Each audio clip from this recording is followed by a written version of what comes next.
Hey everyone, welcome back to the channel.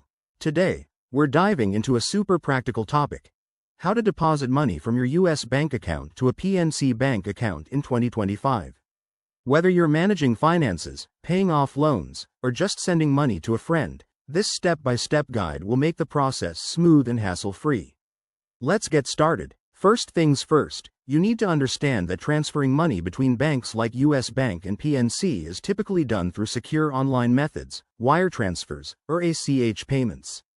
In 2025, most banks have upgraded their apps for even easier transfers, so we'll focus on the digital route to save you time. Step 1. Log into your US Bank account. Open the US Bank mobile app or website and enter your credentials. Make sure your account is verified and up to date. This is crucial for security. Step 2. Navigate to the transfer section. Look for options like Transfer Funds or Send Money. If you're using the app, it might be under a menu icon. Here, you'll need to add PNC Bank as a recipient if it's not already saved. Enter the recipient's full name, PNC account number, routing number, and any other required details. Double-check everything to avoid errors. Step 3. Select the amount you want to transfer and choose the transfer type.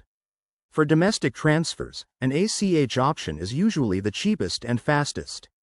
In 2025, expect features like instant verification to speed things up. Confirm any fees. US Bank might charge a small amount, depending on your account type. Step 4. Review and confirm the transfer. You'll get a summary screen, so read it carefully. Hit submit, and you're good to go. The money should arrive in the PNC account within 1 to 3 business days for standard transfers. A few quick tips. Always use secure networks to protect your info, keep an eye on transfer limits, and contact customer support if you run into issues. Remember, banking policies can vary, so check both banks' websites for the latest updates. There you have it.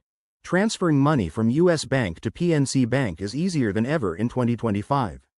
If this helped, give it a thumbs up and subscribe for more finance tips. Thanks for watching, and I'll see you in the next video.